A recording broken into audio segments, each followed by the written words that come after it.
The disclaimer that we have to do each time is that what I'm going to present today is not necessarily the absolute way that you have to do things. And this is, our lawyers have said we have to do this and say this is not mandatory because they don't want this information to be used for ammunition by lawyers who are protesting procurements.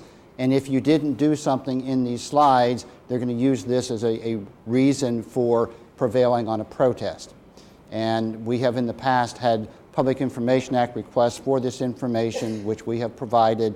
So there's at least one lawyer out there who doesn't have the current version because he hasn't asked for it yet, but he does have the previous versions. So that's why we have this disclaimer that says, we really hope you follow this. We think it's beneficial if you follow this, but we're not saying that this is the same as COMAR, that you have to do it or else. But unofficially, you have to do it or else. All right, let's see. That's just started, updated. I'm not going to go through this. This is simple stuff. This is what you supposedly learned in overview. What we will learn today, how to plan from need realization to solicitation approval. So the bookends of planning, and I guess that's where I should start. Where does planning start? Planning starts when you decide that you're going to procure something. At that point, everything from that time forward should be some element of planning to get you to the end result, and that's what you always keep in mind. The end result is what you're trying to obtain, doing it in the most efficient manner, trying to get the lowest cost, trying to get good contracts, good vendors, etc. So that's what we're doing planning for, and we'll touch on that just in a moment. And we don't have to tell you what you're going to learn. You can read that, and we'll tell you what you will learn when we get there. All right, what is planning? And this is a definition, if you will. I don't know if that's the definition you'll find in a dictionary, but it's the one we're throwing out there. Planning is to formulate a detailed scheme, program, or method worked out beforehand to accomplish an objective. It's an advanced determination of actions that should be taken, what you should do, to either help ensure that a desired outcome is achieved or help prevent an undesired outcome from occurring or to mitigate its effect if it does occur. For instance, we have, I don't know, a mini little hurricane type thing. We have our rain that might be 2 inches, 3 inches, 4 or 5. I've heard as much as 6 inches of rain over a several-day period. That means there's flooding. So there is the Maryland Emergency Management Administration, who has done things to plan what happens if you have blizzards or floods or hurricanes or tornadoes or anything of that nature, so that if they occur, the effect is not as bad as it would be if you didn't have planning. So it's either to helpfully help make a good outcome happen or helpfully prevent or mitigate a bad outcome. And specific to what we call integrated procurement project management, to formulate through a team approach, and here you call it the CFT, Contract Fulfillment Team, a detailed procedure worked out beforehand to accomplish a project. And the thing about beforehand is the key to planning. You don't do it by the seat of the pants as you're going along. You figure out what you need to do, you plan for things to have happen, and then you adjust when what you planned for doesn't turn out as you planned it, because that always happens as well. What is planning? Let's see. So I'm going to start with a real difficult question. So as I said, we're going to start out slow. Did anybody plan to come here today? Who wants to say what they did as far as planning to come here today? What did you do? Cleared my schedule. You cleared your schedule. Okay, so you could spend this wonderful time with wonderful people in the most fascinating topic in the world. Anybody else? I took care of all the other assignments that would impair my participation. So you worked extra hours? I did. You focused really hard, you got things out of the way, all the critical stuff, so you could spend this time. Anybody else?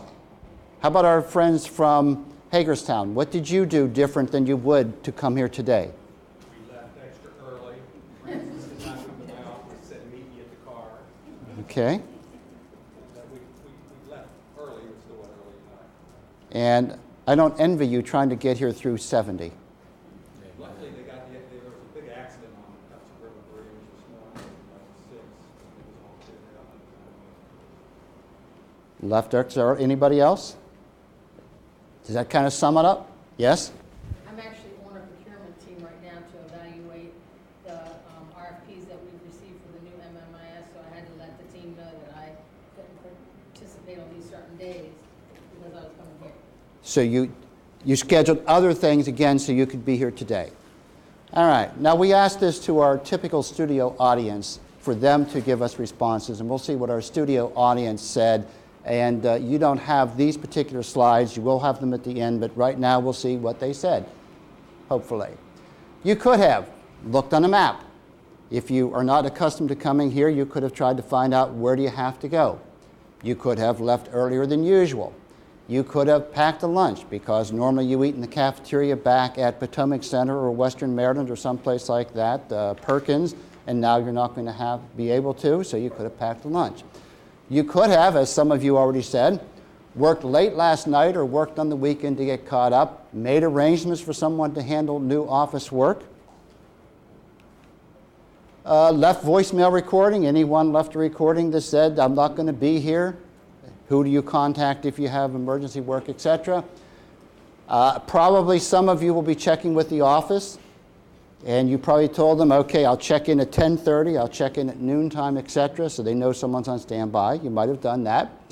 I'm going to ask for a show of hands for this next one. Anybody who studied Comar Title 21, so they thought they were well versed for today's instruction. Anybody who did that?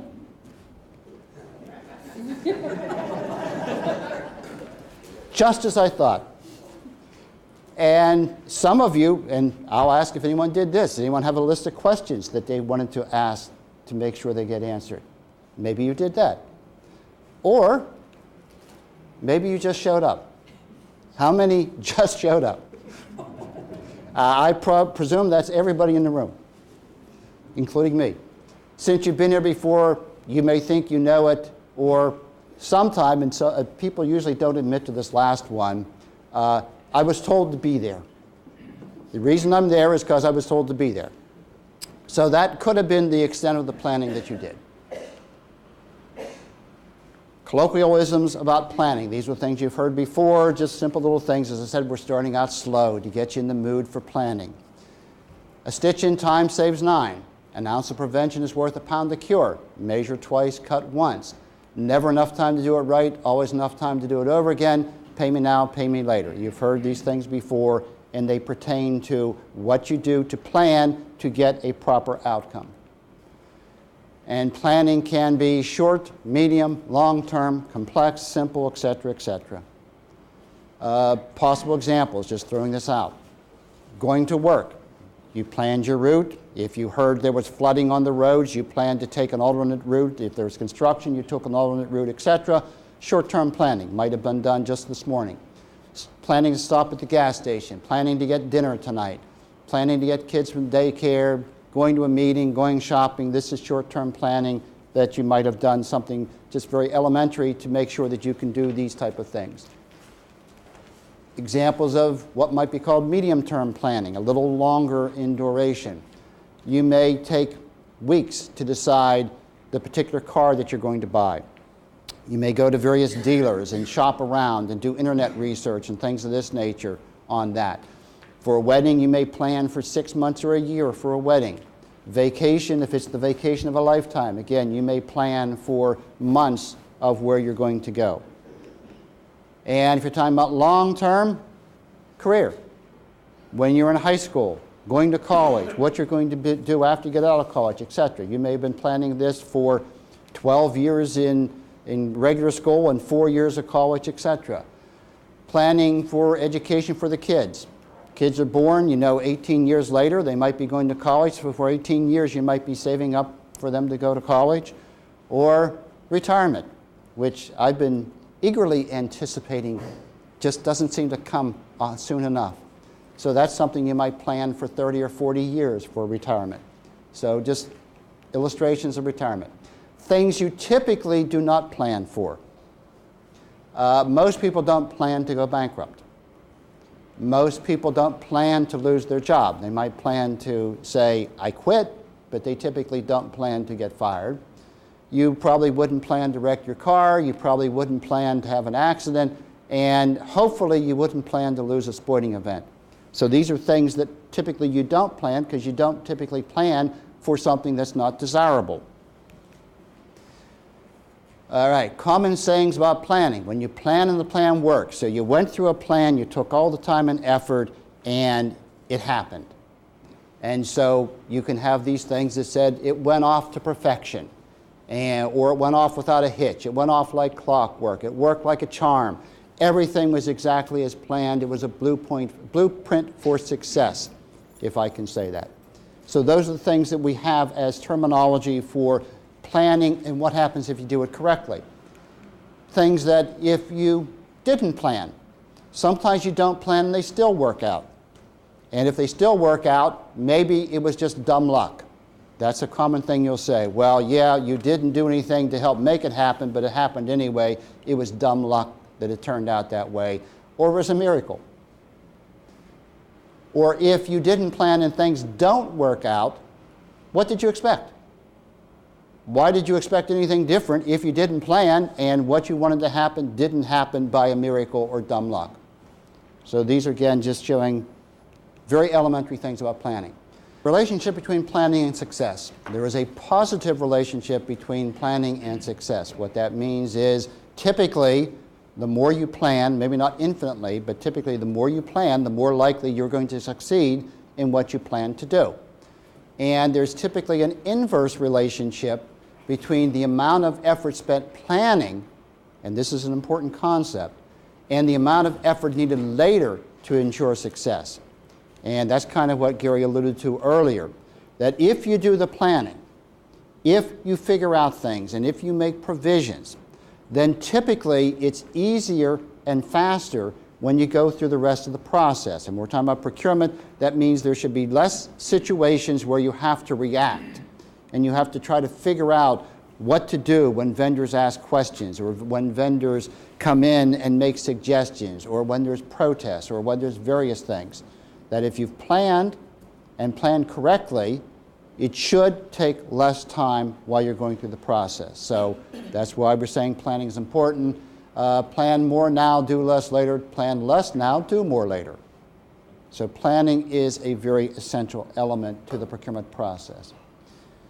And many years ago, some of you may still remember this, but many years ago there was this commercial on television and you had this old mechanic in the overalls with the grease and everything, and you heard the wrench going on, I guess the pneumatic wrench, etc. And the mechanic was standing there and he was talking about these two customers that he had. And he's pointing to two cars that are there in the shop. And he picks up an oil filter and he talks about the one customer. He said, Sue here. Sue comes in every 3,000 miles, gets the oil change, and Sue's in today for the $10 oil change or $20, whatever the oil change costs now. That's what Sue's doing because Sue comes in regularly and takes care of things. Now Tom, on the other hand, Tom I haven't seen for maybe a year and a half, and Tom doesn't come in for the oil change, and Tom's in there in the bay for the $2,000 overhaul of the engine because he didn't have an oil change. And then his closing remark is, and he holds up the oil filter, you can pay me now, or, and pointing to Tom's car, you can pay me later. And again, that's the whole secret of planning. Supposedly, if you do it and do it right, things work out better in the long run. That should not be revolutionary. And hopefully no one has any issue with the premise. Okay, let's see. However, planning is not infallible. Just because you plan doesn't mean it's going to happen exactly as you plan. Sometimes the desired outcome will happen, or it doesn't guarantee that it will happen. It doesn't guarantee that a non-desired outcome will not happen. Planning doesn't absolutely mean that something won't come off that you didn't plan. Even if we do plan, we still, sometimes we don't plan well. And any of you who took the overview class, anyone who took overview, Do you remember the one slide and overview of the Tacoma Narrows Bridge, where there was just one slide that shows the bridge literally falling apart? And this happened in 1946, and there's a bridge in the Tacoma Narrows in Washington State that was patterned after the Golden Gate Bridge, but because it was going to be tremendously less traffic in that location than the Golden Gate Bridge, it was built like the Golden Gate Bridge, but without the same strength and the same durability, etc. And what happened in 1946 was there started a 40-mile-an-hour wind. And the 40-mile-an-hour wind, which you think to yourself is not, it's more wind than usual, but it's not a hurricane. It's not 100 miles an hour. But anyway, there was this continuous 40-mile-an-hour wind, and after a couple hours, the bridge just started going up and down and kind of side to side. And the scientists discovered a concept called harmonic resonance, where they learned that when something starts in motion, it tends to continue in motion, and it exaggerates the motion. Each time it swings one way, if it goes up, then it tends to go down further from the rebound, then up higher, then down further. And literally after a couple hours, this bridge just fell apart. So that's just an example of a planning flaw. Nobody knew this bridge was going to fall apart in a 40-mile-an-hour wind. They didn't know there was such a concept as harmonic resonance. But after the bridge fell apart, they started looking for why did it fall apart? And then after research, they discovered here's why it did. And from that time on, they learned not to do that same thing in other bridges. Sometimes you don't design well. Even if we do, we still have to execute. Even if it's designed well, someone has to follow the design. And sometimes there are circumstances that negate our effort, and I know you say this all the time. You go around saying, remember, even the best laid plans of mice and men go oft astray. Don't you say that all the time? Exactly that way also. Issues in planning, both advanced planning and planning in reaction to various contingencies is appropriate. So you not only plan in advance, but you plan what happens if things happen along the way. And the whole planning process is continuous. Various points in the plan should be revisited as the process continues. You don't just make a plan and stick to it no matter what. When things change, you have to reevaluate. Should you still be doing what you planned originally, or should you change your plan? So it's a continuous process. Need to be flexible. Planning is not static. Plans often have to be adjusted due to changing circumstances. You cannot reasonably plan for every contingency. It can get ridiculous of how detailed you try to make things. Accordingly, the integrated procurement project management team should be created with the ability to meet as needed to decide appropriate reactions to unanticipated circumstances. And it's emphasized for unanticipated, because if you can anticipate it, you should plan for it. And I think the next slide is going to talk about some typical anticipated. Okay, here's some typical anticipated circumstances which you can plan for in the beginning. Is there the possibility that the funding will be reduced? In this day and age, yes, there's a distinct possibility the funding might be reduced. So you probably should have a plan. Okay, how much money do we have to start with? What happens if we're going to be told 2 months from now, before we're ready to make an award, that we have 10% less? What can we give out? What would we re-specify? So you can plan various things that you will take out in that circumstance. The second one I know is just a figment of the imagination. I know this has probably never happened to any of you. Anyone who has ever had a vendor ask for more time to submit a bid of proposal, has that ever happened to any of you? Yeah. In fact, you can count on it in almost every situation. So if you say, nope, you got 21 days to give me a proposal, and nope, you have 7 days for an evaluation, and you go on with a rigid, inflexible time frame, then if the inevitable happens, you're going to be behind the 8 ball. So you should plan for some of these things to occur. You should have the time consideration for them to occur without something drastic happen. And you can even do the extent of All right, what happens if we have to extend the contract? Do we have money for that? Do we think the vendors can be willing to extend the contract, etc.? Planning for more time. Potential vendors, this also may never happen. Vendors submit many questions. You think you've written the greatest specifications in the world. You think that what you have written no one can possibly have any question about because it is so clear. And in fact, you're thinking of someone nominating you for a Pulitzer Prize because you have such a well-written specification. You know exactly what you want. And so then you put it out, and the next thing you know, you have 10 questions, 15, 20, 25, 30, and I have been in procurements where we've had more than 200 questions. And those questions, sometimes they're redundant. That typically happens. But lots of times, those questions, you look at them and you look at the question, then you look at your specifications, and your first reaction is, how can they possibly ask that? And then you start reading some more, and you read their questions some more, and then you say, I guess it isn't as clear as I thought it was. Actually, this question does seem to make sense.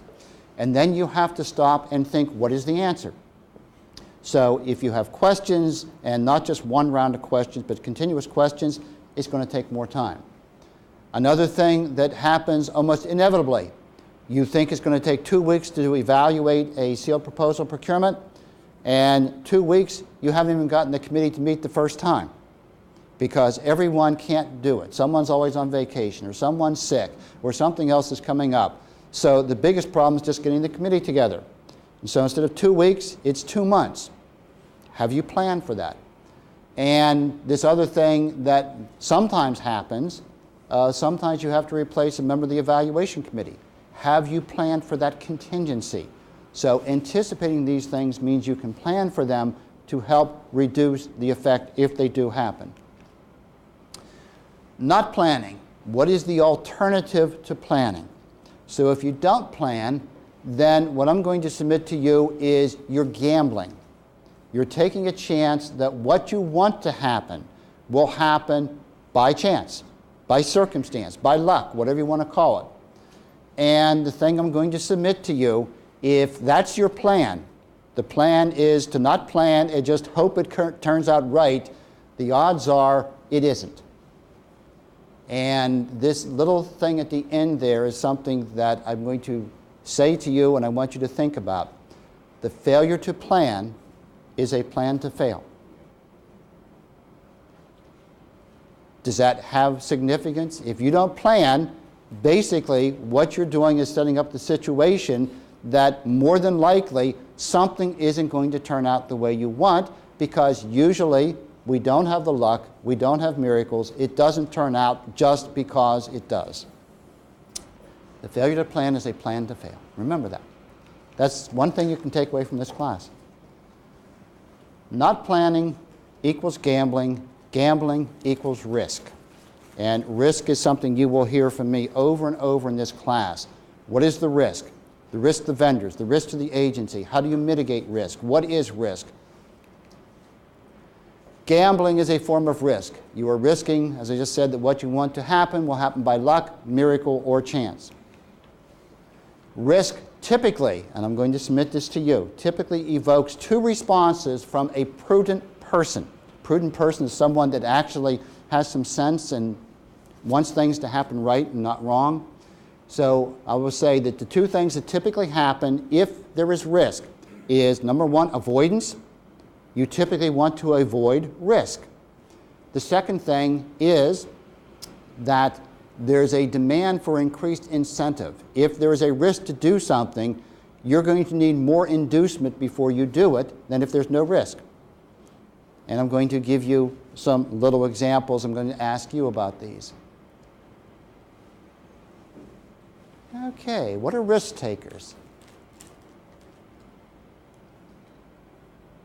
Names for someone who either out of ignorance or apparently knowingly undertakes something that is very risky. So I'll submit these are names: naive, daredevil, crazy, desperate. These are all good adjectives that you want people to have these characteristics, right?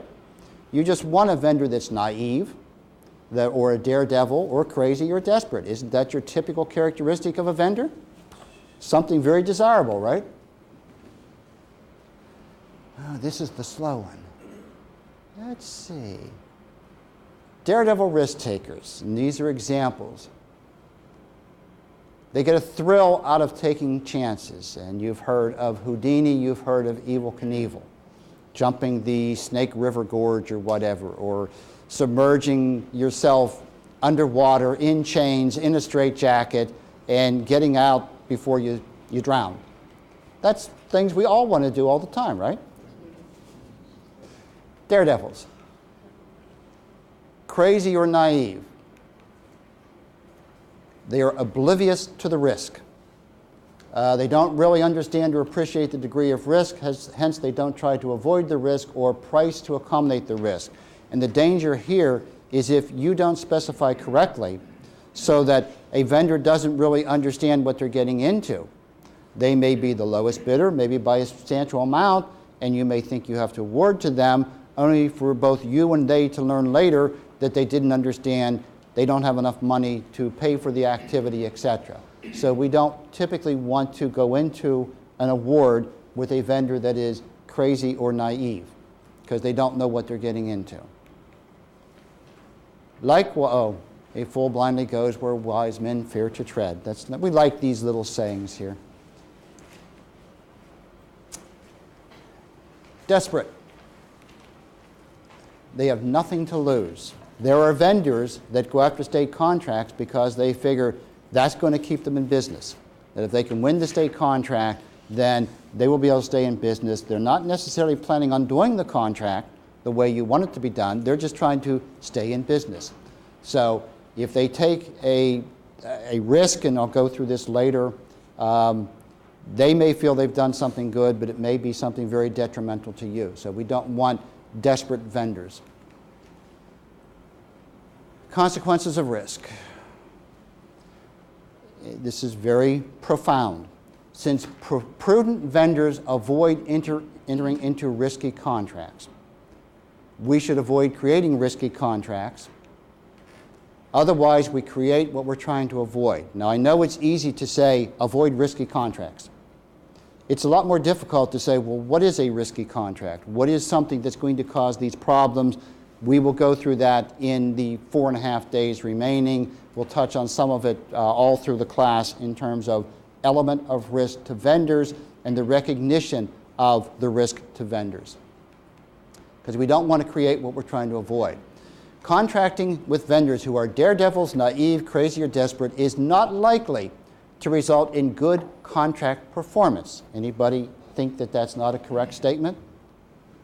And that's the bottom line here. What you're trying to do is a process to get you to awarding a contract, and you're awarding a contract to get a result, and you want that result to be done as you want it for a good price.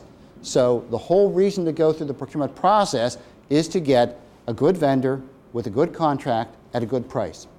And you don't want to do things that put this almost as an obstacle that you're not going to get there because of your failure to do things properly up front. So we try to avoid the daredevils, naive, crazy, and desperate vendors who aren't going to give us good contract performance.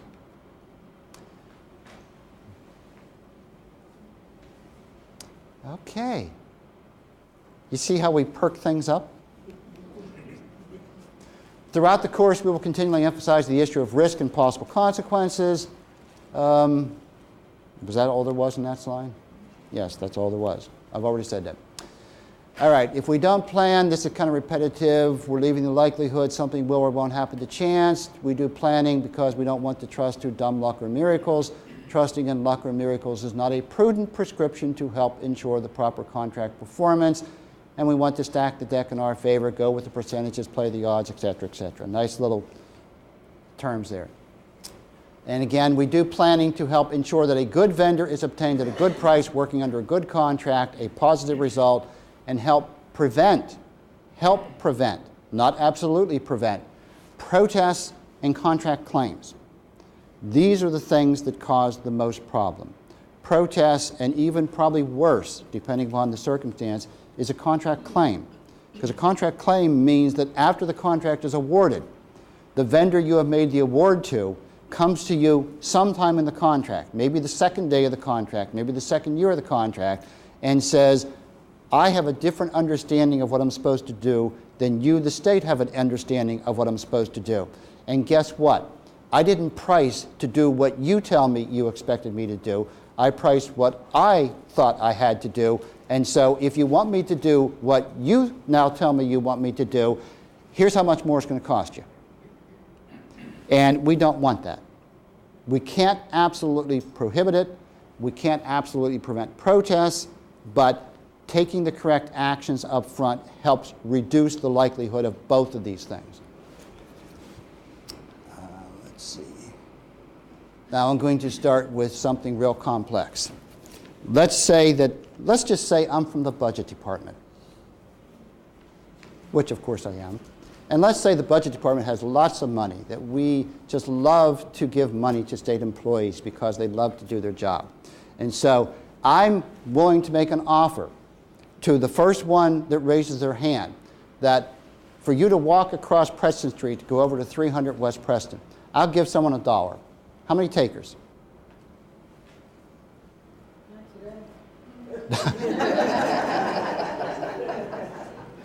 Why not today?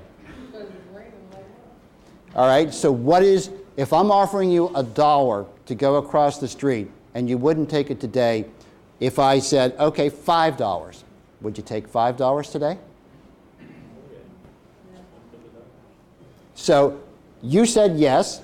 Would you go for $1? That's what I said. I took an umbrella. You have an umbrella? I'm prepared. We're doing a procurement here. You might notice this. I got one taker for $1 to go across the street. I got one that says maybe for $5 under the current circumstances, under the rain that's happening outside. Now, if it was 75 degrees, nice and sunny, balmy, $1, how many would pay me to get out of the class and go across the street? Because it is hard times. We're willing to take money. Concept of risk. So $1, and sometimes from your standpoint, it's not that you wouldn't do it for $1, just if I can volunteer this, it wasn't even worth the effort for you to do it for $1. It's not worthwhile. You needed more inducement because it wasn't worthwhile to you to do it. All right, let's take a little something different here. How many of you have ever been on Interstate 97 or Interstate 95? Okay, and the typical speed of people is what, 35, 40 miles an hour? Higher? 75, 85. Okay, well, have I got a deal for you? I'm going to give somebody, some lucky person, $100 if your choice, 97, 95.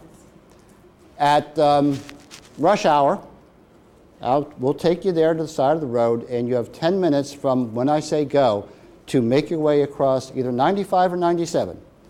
How many will take me up on it? Not for that. Okay, so no one will take me up for $100 on 95 or 97. What's your offer to me? What's it worth to you? I'd have to do it at around 2 o'clock in the afternoon. Choice, time of my choosing. Well, that's just it. And 2 o'clock in the afternoon, I don't think I'd do it either. 2 o'clock in the morning, maybe. No, let's see. This you can see at 2 o'clock in the afternoon. Okay. No takers for 100, and you're rethinking your price.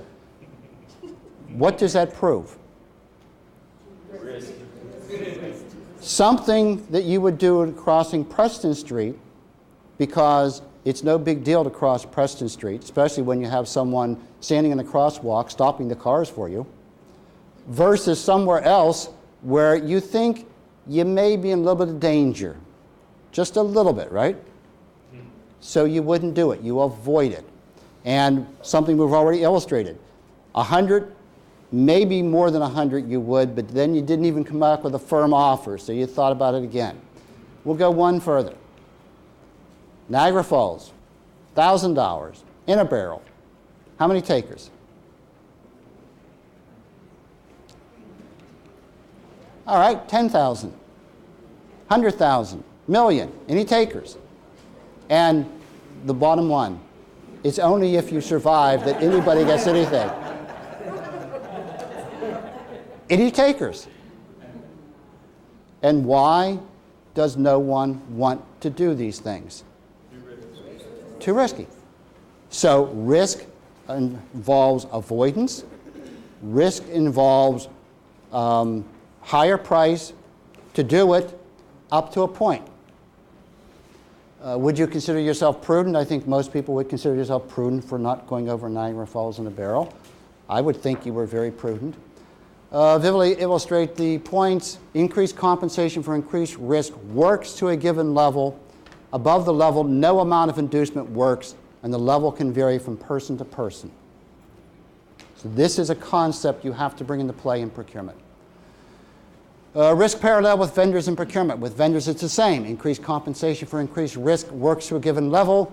Above this level, no amount of inducement works. The level can vary from vendor to vendor. However, either way, we ultimately pay for increased risk to vendors. We, the state. Excuse me. Higher risk equals higher prices. Higher risk equals a higher desire to avoid the risk. Risk is a pricing factor. That's what I want to emphasize. If you're building risk into a procurement, you should expect to pay more because you've done that. Now, it's one thing if you're doing it deliberately. And in fact, if you're doing it deliberately, you still should evaluate whether you are doing it deliberately. It's another thing if you're not doing it deliberately, if you don't even know you're doing it. And that's when you have to be paying close attention to your vendors through their questions, through their suggestions that illustrate that maybe you have built in a risk that you didn't think that you were building in. So, and then you have to say to yourself, so now that I know or seem to have an implication that there is increased risk, do I want to continue with this, or do I want to change something to take more risk on the state, because risk equals price. The more risk it is to a vendor, unless that vendor is naive or desperate or daredevil, the more they're going to charge to do it. So these are other illustrations of risk generally. If you are a credit risk, and you've heard that, a credit risk pays higher interest rates or doesn't get interest at all. If you are an accident risk, if you are a 17-year-old boy, you pay a lot more for insurance. Things of this nature. An accident risk, pay higher rates. If you live where there are hurricanes, floods, tornadoes, earthquakes, brush fires, mudslides, etc., Southern California, Florida, places where these are going to typically happen, you're going to pay more for property insurance. And if you're a security risk, if you're the next spy for Russia or China or whatever, you're going to be denied access to sensitive item because you're a risk. There's going to be avoidance of that risk situation. Risk is a pricing factor based upon their perceived level of risk. Vendors will, number one, decide whether to compete for a state contract. Just as you wouldn't go over Niagara Falls, just as you wouldn't go across 97 or 95, if you're a vendor and you're a prudent vendor and you can read the specifications and you can do your analysis, there's things that you're going to say, I'm not even going to touch it. I'm not going to respond. So that's not a good prescription for the state. And if they do decide to respond, they're going to charge more for it. So this is what a vendor will do each and every time. When they read your specifications, they're going to assess for their own circumstance, do they want to respond? What is the risk to them? Do they think that you're willing to pay what is going to take them to make it worth their while to do it, etc. And a prudent vendor, and I want to emphasize this, a prudent vendor will assume a worst case scenario, that under the worst case scenario, they're going to have to pay X amount of money to do something. And if they anticipate the worst case scenario, they're going to price for the worst case scenario. They're going to price in their bidder proposal for that to happen. And so what happens is we are paying for the risk whether or not it happens. If a prudent vendor is going to price it, if it happens, we've paid for it. If it doesn't happen, we've still paid for it, which is what this says. And the thing that's even worse is if you don't have a prudent vendor who doesn't anticipate or takes the chance that they're going to anticipate that the worst case scenario is not going to happen, they're going to bid lower. And in many circumstances, by them bidding lower, they're the one that's going to win the award, and then things may be fine as long as the worst case scenario doesn't happen. But if it does happen, they don't have enough money to cover it. So we have to anticipate to try to get a good result for the state. So what we need to do, oh, I forgot this thing has a pointer. Okay, except up there. What we need to do is take excess risk off of the contractors and assume it ourselves. And that is a concept that comes into play in a number of decisions you're going to make in the planning stage. And I think the next slide is going to cover this. Yes? And I want to emphasize, ask questions. I know there's not a whole lot to ask so far, but ask questions. It's better than me just standing here talking. Yes? Where's, What was that? I should repeat the questions? Yeah. Okay. where's the cutoff point? How do you balance that? Because if the vendor's going to include some protection for themselves, and we're trying to make sure that we're going to cover those circumstances that could arise, at some point we have to be sure that we're not going too far out, and that the vendor has to make some decision how far they're going to go out also. So The question, yes, how do and you balance that is the question. The question is, number one, recognizing risk, and then what is the magic formula? How much risk is reasonable for a vendor to undertake versus how much risk is reasonable for the state to undertake? And there's no magic formula to answer that question. That's what you have to go through in the planning stage and do your analysis. And you will look at things like, I think we're going to get to in the next slide or so, procurement method. You will look at things like contract type. You will look at things like, do you have a variation in estimated quantities? Various things that can help identify risk and allow different circumstances to be priced differently. Excuse me. And I know right now I'm not giving you a whole lot of specifics, but we will give you specifics, believe me. Let me just keep going. And all right, 10 o'clock. So this thing about if there is risk, take risk on yourself so that you're only paying if the risk happens versus paying whether it happens or doesn't happen. And risk, it could favor an imprudent or poor vendor over a prudent one if a prudent vendor builds a risk factor into his price and an imprudent one doesn't because it doesn't understand it, it's desperate, or doesn't intend to perform. So obviously I'm not going to price something if I really don't expect to do it, because state never holds you to the contracts. They expect that you're not going to make them do what you want them to do. So there are some vendors that are going to go into this with the anticipation that they're not going to perform, and see what you do about it, because a lot of them know by experience that you're not going to do much or anything. So we're trying to avoid these things. And those of you who take the Perform class, we will hit this greatly in the Perform class, the whole issue of how do you do things, how do you do planning to show vendors that you mean what you say, how do you enforce contract performance when you have the contract in place. In planning, we don't have much of an emphasis on the contract management part because that's covered in the Perform class. Not that we don't touch it at all, but we touch it 20 times more heavily in Perform. All right, prudent vendors may decide they don't want to participate because of risk. We've said that. So if prudent vendors don't bid, you're only left with imprudent vendors or no vendors at all. We set up the imprudent poor vendor to win a contract, which leads to performance problems. Hence, all issues and decisions pertaining to developing specifications have contract price and performance implications. Again, that's why we're doing this, to get a good contract, a good vendor, a good price. We will deal with the topic further when we discuss procurement method, type of contract, whether you're doing a fixed price contract, whether you're doing indefinite quantity with fixed unit prices, whether you're doing time and materials, whether you're doing cost reimbursement. That goes into this issue of risk, because each of these different types of contract has a different aspect of risk. Fixed price contract, all the risk is on the contractor. Cost reimbursement contract, all the risk is on the state. Indefinite quantity might be a sharing between the state and the contractor. So you have to look at these aspects and decide. When you have acceptance standards, when you have performance standards, you look at, do we pay only after we get a result? Do we pay regardless of whether we get the result? And we will touch on these. Do you make minimum guarantees, maximum guarantees? There are many things in the specification that can go to this issue of who has the risk, whether it's sharing, whether it's the vendor, whether it's the state, etc. And everything comes down to price. At one point or another, the common denominator is it's going to cost one way or the other. And what we're trying to do is get performance at the lowest possible price.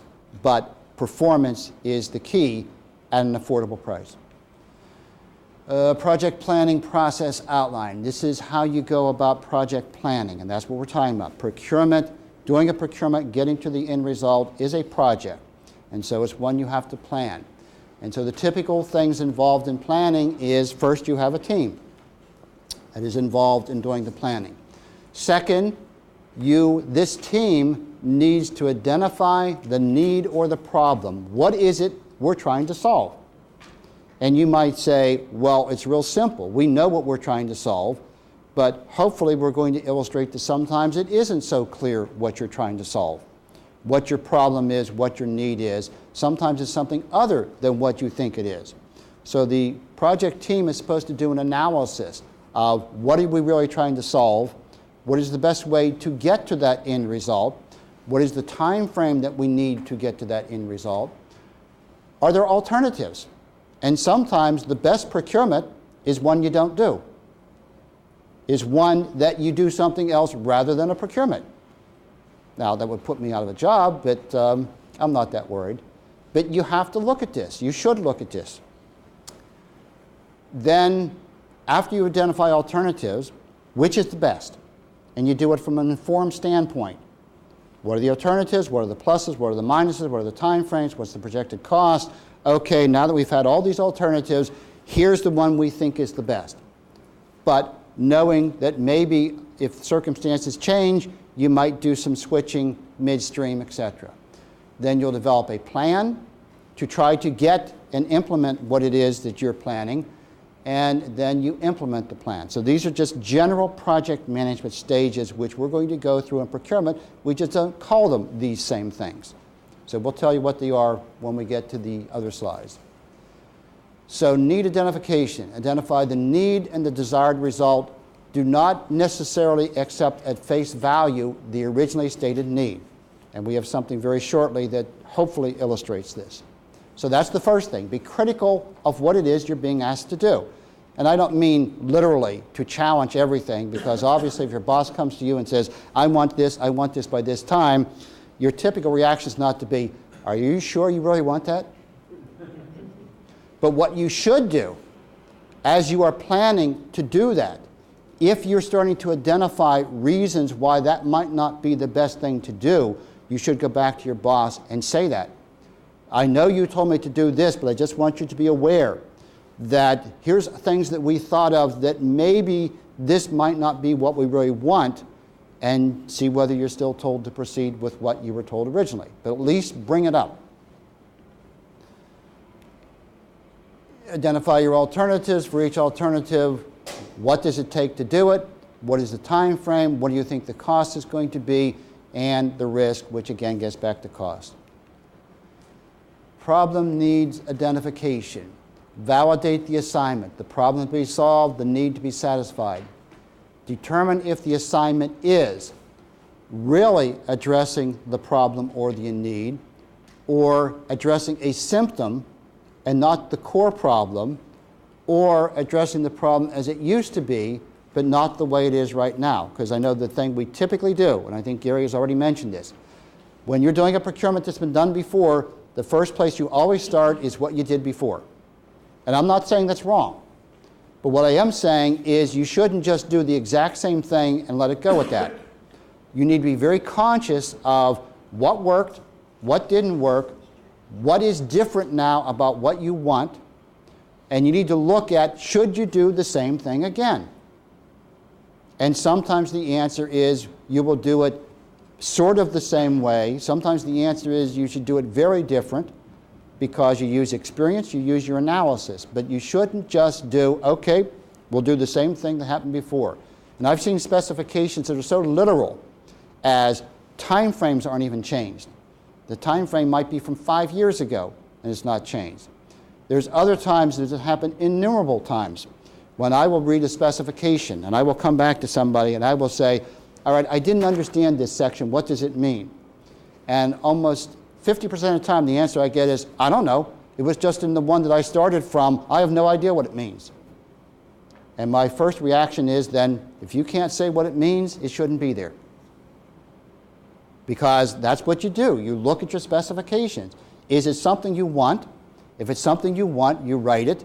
If it's something you have no idea what it even says, why it's there, it probably doesn't have a purpose. So that's part of the analysis you do. Validate the problem to be solved, the need to be satisfied. So we're going to start with an example. And we should be able to get through with this by 10:30. So I'm going to throw out an example to you. I'm going to give you an assignment. The assignment is to contract with a travel agent to buy airline tickets for agency personnel to go to a meeting in Chicago. Because I know you always take these little junkets around the country to meetings, that happens all the time. So in this situation, the whole class, as a treat, is going to get to go to Chicago in one of the swanky hotels for this several-day meeting. And so one of you, whoever's the illustrious procurement officer, is going to do a procurement to get a travel agent to buy the tickets to fly everybody to Chicago. And we're going to tell you to assume there is no state contract for travel services, when in fact the Department of Budget and Management has a contract for statewide travel agency services. So you don't have to go out and procure your own, but if we weren't there and we didn't have this contract, you'd have to do it yourself. So the assignment is buy airplane tickets to get all this wonderful class to Chicago for a meeting. So we could simply accept the assignment and contract with a travel agent to get the best rate, most convenient flight time, best flight accommodations, actually someone that actually gives you some food and you can take luggage, etc., and a reasonable price. But what I'm going to ask you is buying airline tickets the actual need in this scenario? What is the need? What is the problem to be solved? Get people to Chicago. Does anyone disagree? Do you all agree that is the issue? The issue is to get people to Chicago. Do they physically need to be there, or could it be an intercom system? Good point here. Can this be something that we don't, maybe not everybody has to be there in person, maybe we can have teleconferencing or something, or internet if you can do that. So that might be an alternative. Maybe for the most part, you can solve what you desire to happen at this conference by not being there. So that is exactly looking at alternatives to the real need. That's a good example. I might use that the next time. Yes? Would it be cheaper to bring the conference to you? Could, instead of you going to it comes to you. That kind of depends. It depends on who's hosting it, and are you going to be the biggest contingent? Or are you going to be just, it's a national conference and there's going to be thousands there. So, but at least thinking, that's part of the thinking process. I think that the real crux of it is having a policy in place so that when this comes up in the future, you'll have something to work on. So because of this possibility, what he's saying is that, and see if I paraphrase this correctly, that this is not a totally unforeseen, isolated instance. There may be other times when state employees need to go to a conference. So there should be a procedure and policy that is established to handle these situations. Who can go? How do you get there? Things of that nature. So to the degree that you can have a policy, that helps put some parameters to this.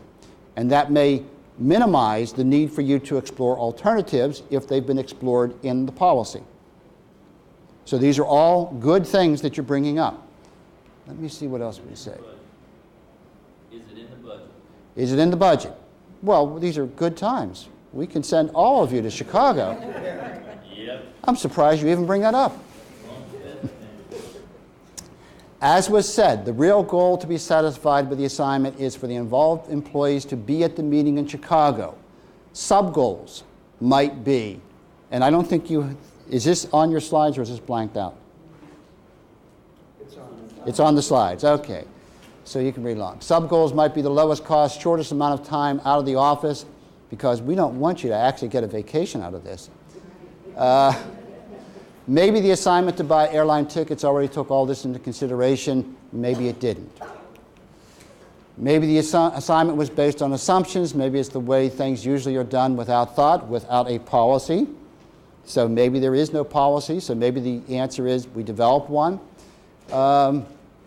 And you may not have thought whether it's valid in the circumstance. So simply completing the assignment may produce resentment, dissatisfaction, outright refusal.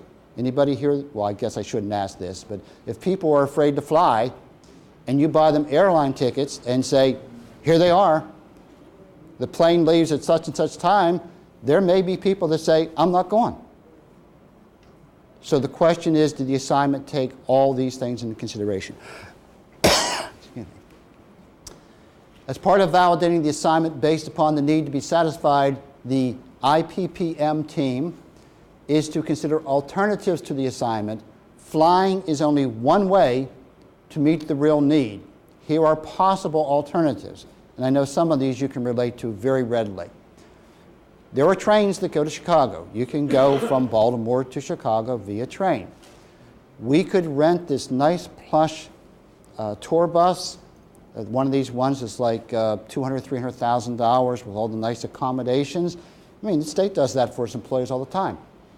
Or we could just rent a fleet of limousines and have you chauffeured to Chicago. I mean, that's a possibility, right?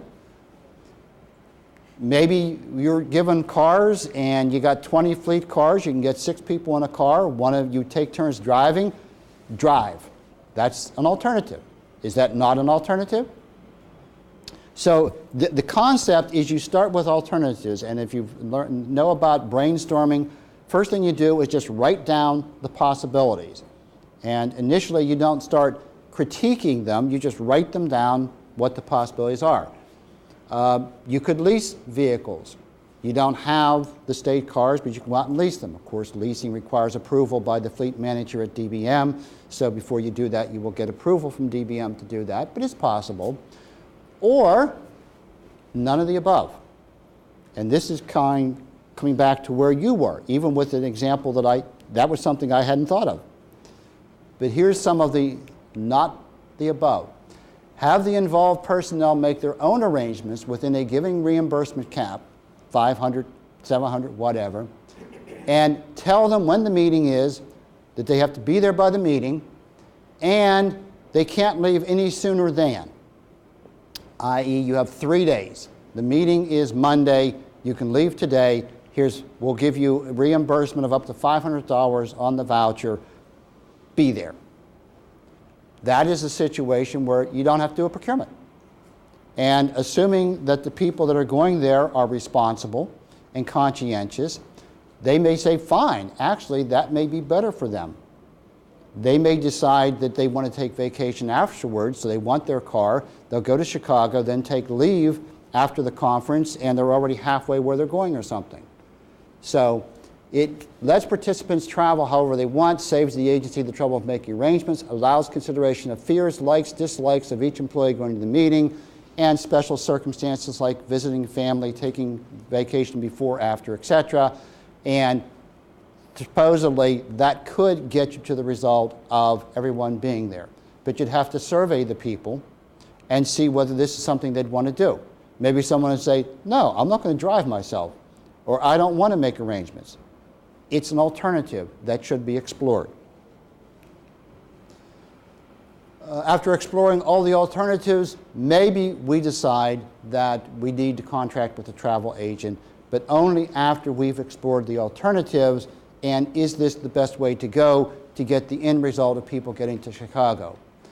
But perhaps then we would contract for more than just saying to the travel agent, buy tickets. We could tell the travel agent to explore these possibilities.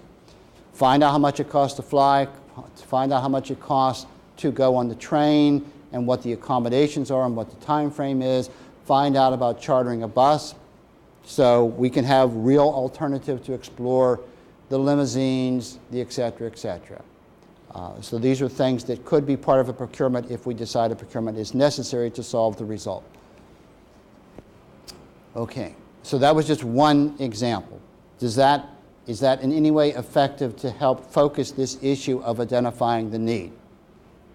And lots of times when, again, I'm looking with specifications and working with agencies, and I'll ask them questions about specification and what does it mean, etc. And every now and then, I'll just stop and say, all right, tell me what you really want to happen.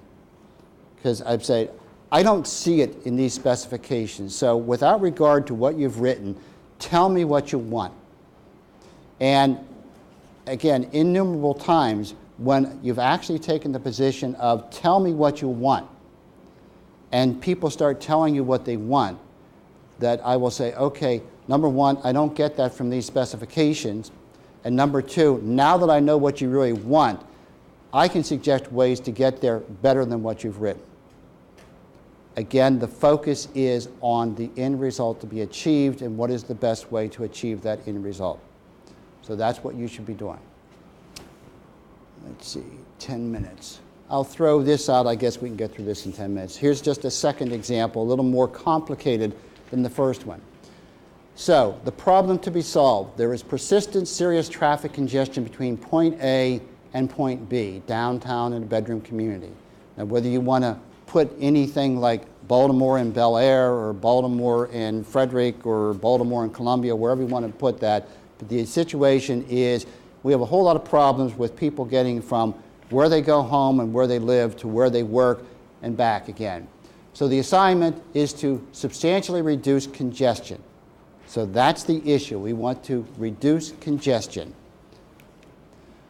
One approach could be build a new road, widen existing roads. So if you build new ones, widen ones between A and B, supposedly it will help with the issue of reducing congestion. But number one, it can't be done quickly, and especially if you're widening an existing road, it might make things worse before it makes them better. Number two, it's going to be expensive. So the logical approach would be look at this as a multifaceted problem and see if you can chip away at it from a number of different angles. The team likely would develop a series of short and long-term actions, some of which might be tried first before committing to build or expand roads, such as, can you simply add more buses? If you have 2 buses, can you add 5 more, going at more frequent schedule, and each bus takes supposedly 60 cars off the road? Might that be at least an interim solution? Maybe not the permanent solution, but maybe an interim. Could you take some of the existing lanes, or can you, I guess not quickly, but can you build high occupancy lanes that if you have 3 people in a car, etc., you can get more people on limited space? Maybe you build park and ride facility and in combination with the buses, so you can come, park, get on the buses, go to the work, and vice versa. So maybe you need both of those things, buses and more park and ride facilities. The last one, maybe what you do is instead of, or maybe in conjunction with the other ones, you have a public relations campaign for employers. Because the issue is not necessarily that the road is from A to B, it's how many people are trying to get there at the same time. And maybe if you can stretch out the workday by employers giving flex time, things like that, maybe that will go a long way towards alleviating the problem. If people can get there over a 2-hour period rather than 1-hour period, then you've effectively doubled capacity just by giving twice as long to get to work both in the morning and get home at night. So these are all alternatives to try to reduce congestion. In the short term, you might seek zoning changes. Maybe you can't automatically do some of these things until you have something else in place first. Maybe you have to have zoning. So maybe as part of your plan of how you do these things, you say we have to go and get a change in planning so we can build park and ride facilities, or some of the other stuff we're going to talk about later maybe needs zoning changes. Maybe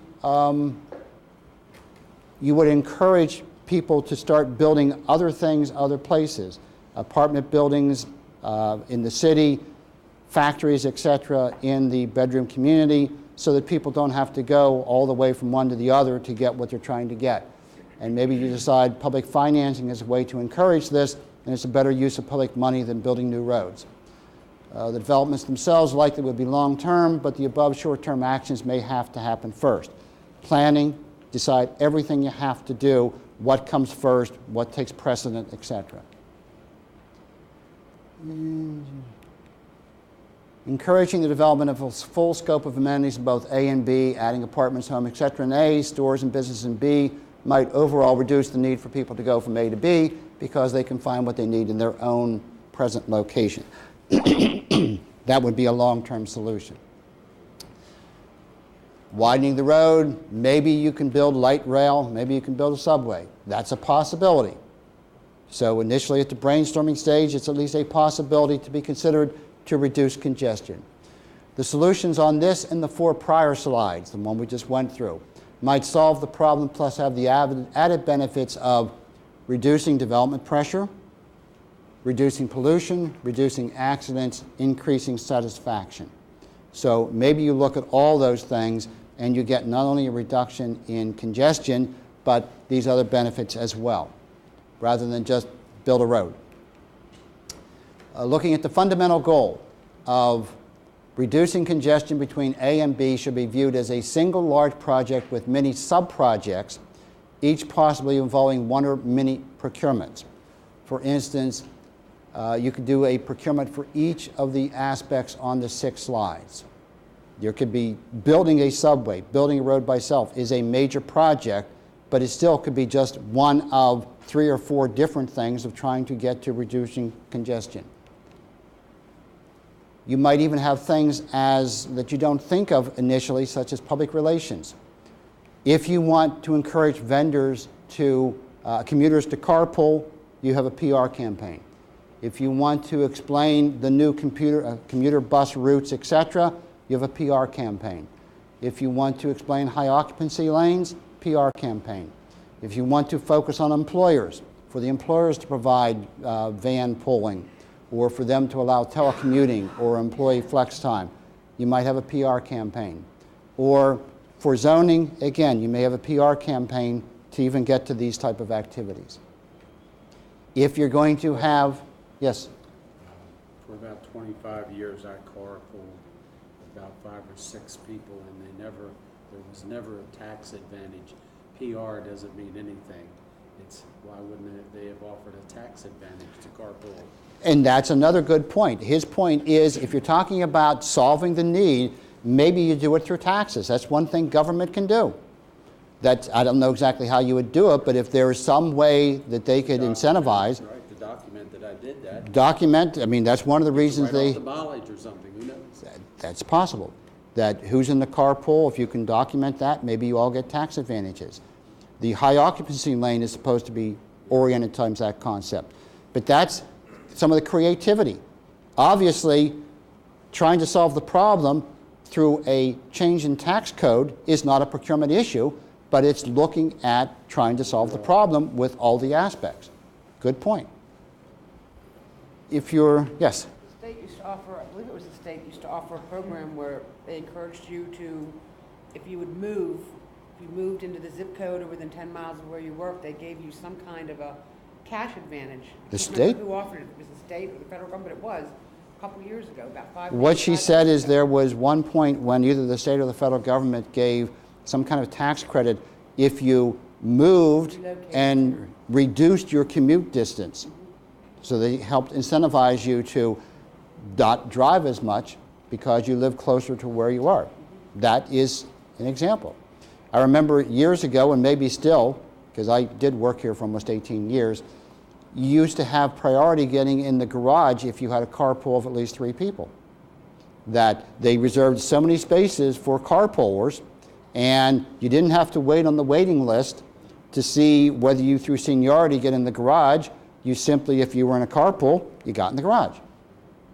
So that's another way of something other than procurement that can help achieve that result. Yes? I guess my thought is, I think maybe there's a step before all this. in Okay. Asking everyone, if this was available, would you use it?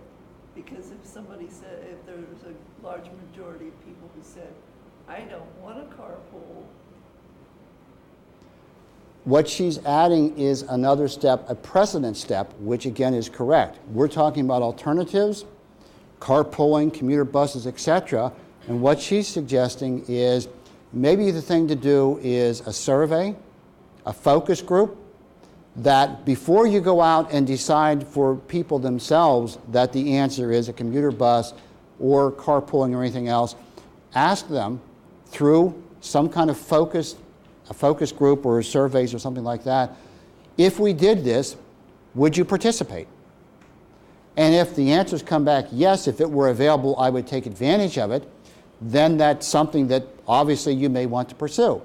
If everyone says, I don't care if you had 20 more buses, or I don't care if you did give me a tax credit, I still wouldn't ride a bus or carpool or whatever, then you know that's something not to undertake. And that's an excellent point.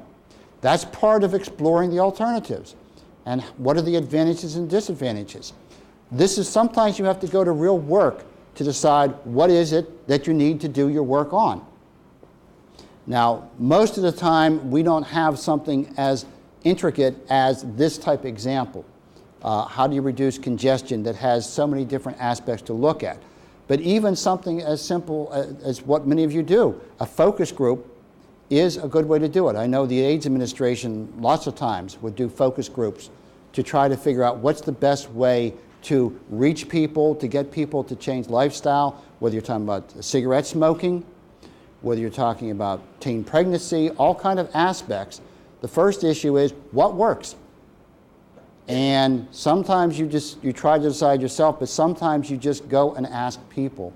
And sometimes you have research that documents what is effective, what is not effective. And you need to do that before you just go out and spend money. And we actually, in several slides, are going to kind of go through that type of issue. But that's a very good point. And we're at 10:30. So why don't we take a break for 15 minutes? We have a couple more slides on this, then we'll move on.